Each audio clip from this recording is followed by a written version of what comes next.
Minister Nirmala Ramanaidu alleged that former AP's Chief Minister Jagan Mohan Reddy could not bear to see a green and prosperous Andhra Pradesh, claiming that the previous YSRCP government focused on destroying greenery by cutting down trees. Participating in the Vana Mahotsavam program in Palikollu, West Godavari district, the minister planted saplings and lauded AP Chief Minister Chandrababu Naidu for launching initiatives like planting 1 crore saplings across the state and spearheading plastic elimination drives. Ramanaidu questioned whether Chandrababu Naidu ever cut down a single tree during his visit. He also criticized the previous government for naming their program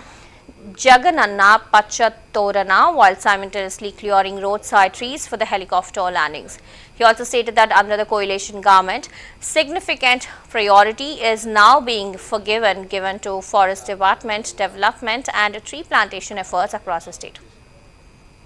ఈ రోజు పర్యావరణ దినోత్సవాన్ని పురస్కరించుకొని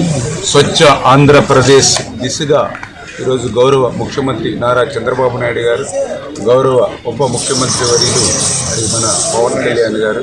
ఇచ్చినటువంటి పిలుపు మేరకు ఈవేళ ఆంధ్రప్రదేశ్ రాష్ట్రం అంతా కూడా ఈ పర్యావరణ దినోత్సవాల సందర్భంగా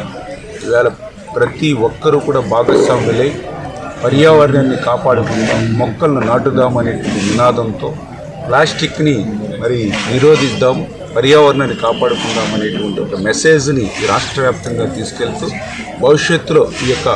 హరితాంధ్రప్రదేశ్గా ఈ ఆంధ్రప్రదేశ్ని మార్చాలనేటువంటి దృక్పథంతో ఈరోజు ఈ కార్యక్రమంలో భాగస్వాములైన ప్రతి ఒక్కరికి కూడా ధన్యవాదాలు తెలియజేసుకుంటూ మీ అందరికీ తెలుసు ఈరోజు మన శ్వాస ఆడాలని అంటే మొక్కలే మనకు అత్యంత కీలకమైన విషయం అందరికీ తెలుసు. ఎందుకంటే మనం వదిలేటువంటి కార్బన్ డైఆక్సైడ్ పీల్చుకుని మళ్ళీ మొక్కలు ఆక్సిజన్ ఇవ్వడం ద్వారానే ఈవేళ మన అందరం కూడా జీవిస్తూ ఉన్నాం. ఆ రకమైనటువంటి మొక్కల్ని పెంచుకుంటేనే మన ఆరోగ్యం ఉంటుంది, మన జీవితం ఉంటుంది. ఆ రకంగా ప్రతి ఒక్కరూ కూడా తమ పిల్లల్ని ఏ రకంగా అయితే చిన్నప్పటి నుంచి పెంచి పోషించి ప్రయోజకులను చేస్తారో ఆ మాదిరిగా ప్రతి ఒక్కరూ కూడా మొక్కలను నాటి వాటిని పెంచి మరి భవిష్యత్తు తరాల వారికి, భావి తరాల వారికి కూడా